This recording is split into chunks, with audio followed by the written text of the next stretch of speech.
Hello, dear viewers. How have you been? It's been a while. Well, all for good reason. Today, let's step into a realm beyond the ordinary, an arena where reason meets wonder, where ordinary sensory perceptions part ways with something profound and probably more meaningful. We are going to talk about mysticism, those remarkable traditions and practices that claim to foster direct encounter with what might be called ultimate reality. So here, people don't just talk about divine, they claim to experience it firsthand. Yes, mystics throughout the ages, hailing from countless cultures and creeds, have insisted that they have touched something greater than themselves. They speak not merely of visions or voices, but of a utility so intense that all distinctions fade. Time dissolves, and words come up woefully short. Such experiences have been held in the highest esteem by many who say these encounters justify their religious beliefs. Yet, do these mystical experiences actually consider a rational warrant for believing in unseen divinities or deeper realities?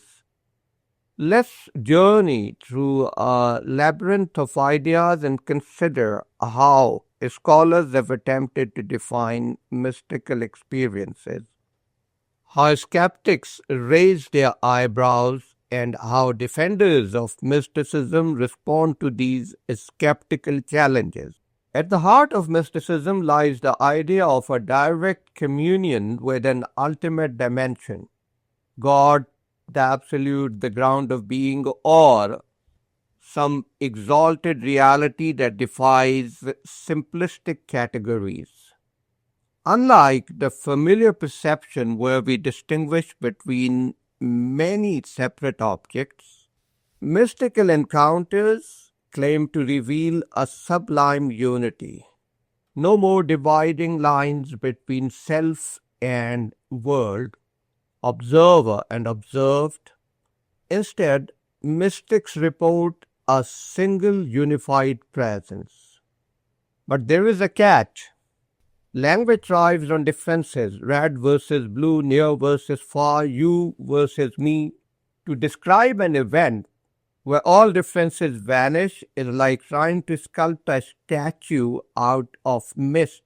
The mystics say these experiences are ineffable, meaning beyond words.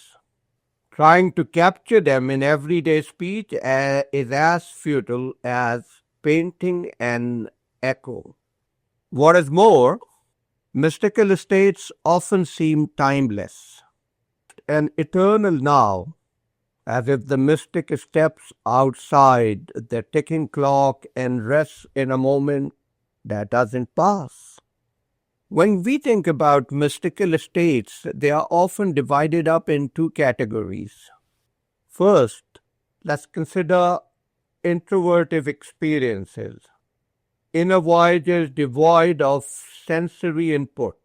It is said that some mystics sink into a pure consciousness where no sights, sounds, or sensations intrude. It is not emptiness.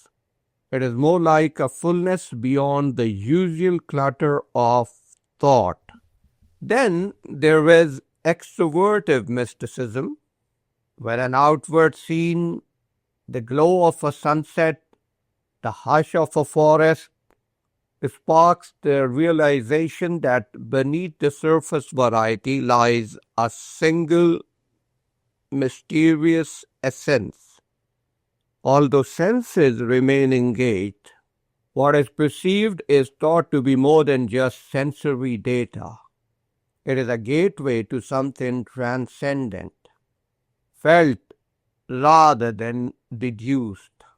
Mystics often say these experiences aren't just feelings, but forms of a spiritual perception, a kind of seeing beyond seeing.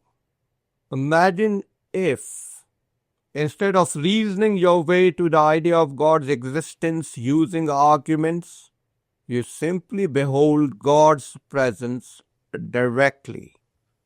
No middle steps, no inferences, just immediate contact. In a world shaped by intellectual rigor and analytical reasoning, this claim can seem radical. Can one really perceive the divine as plainly as seeing a tree or hearing a songbird? Yet, mystics insist that is exactly the case. They believe mystical encounters grant them real knowledge, not a guess or a faint hope. For them, these events offer a kind of noetic depth, a cognitive dimension. It's not empty ecstasy, it's insight. Now let's face a core question.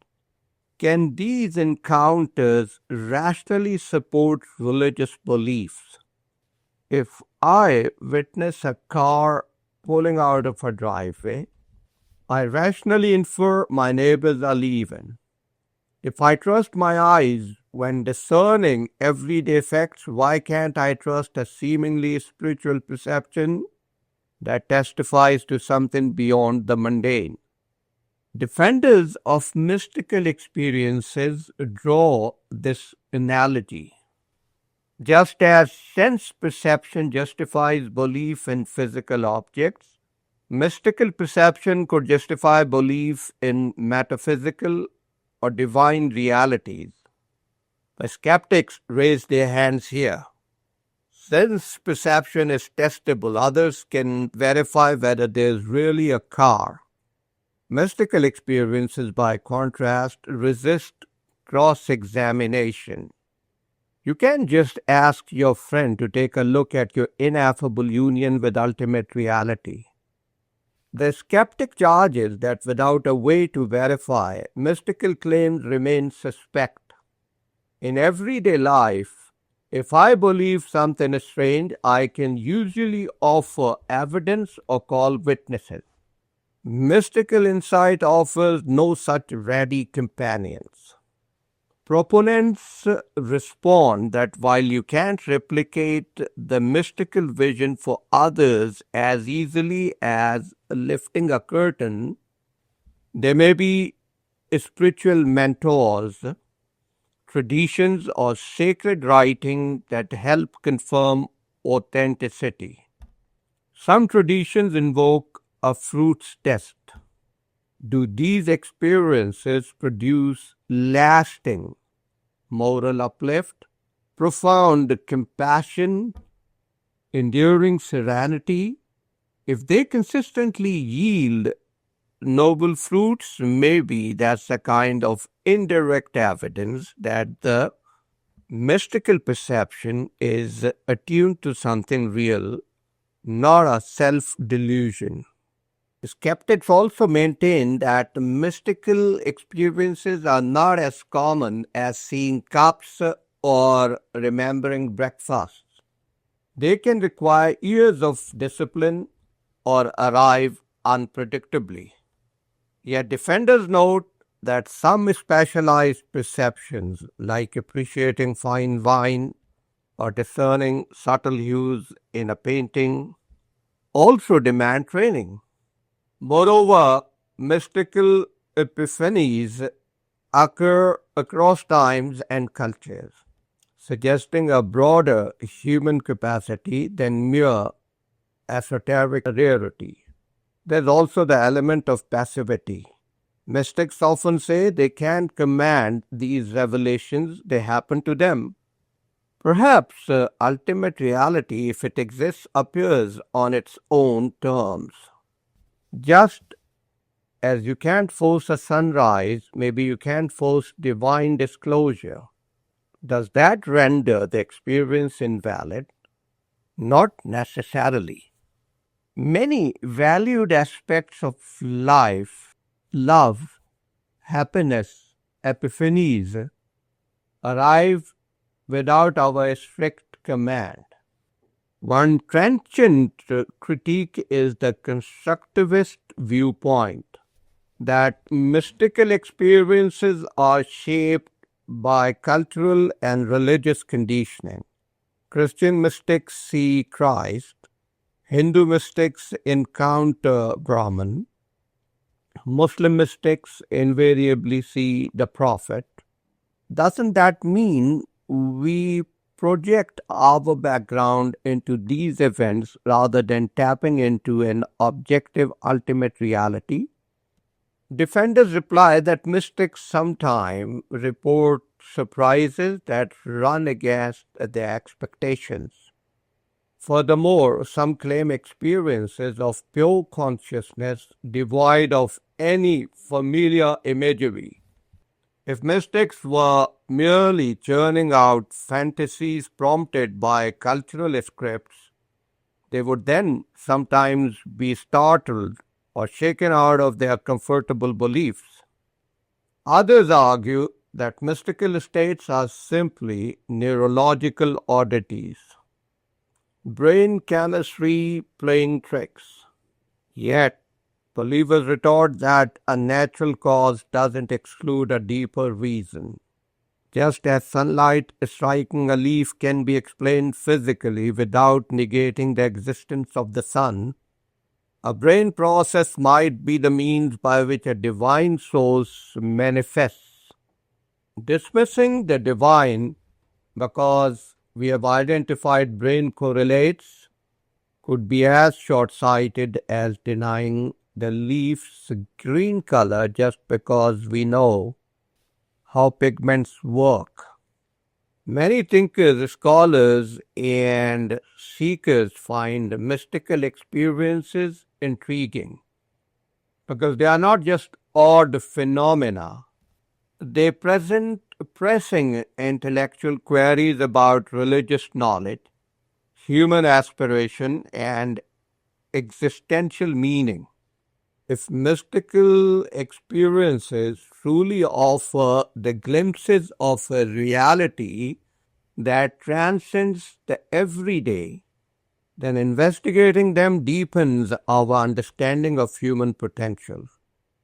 After all, mystics often regard these episodes as life's crowning jewels, moments of incomparable depth and purpose, challenging the notion that meaning is always derived from ordinary perception or intellectual reference.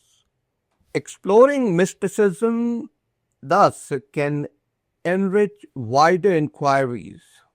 If we wish to illuminate what makes existence worthwhile, what imbues our fleeting days with a sense of significance, then we can't casually dismiss the experience that countless individuals deem their most precious.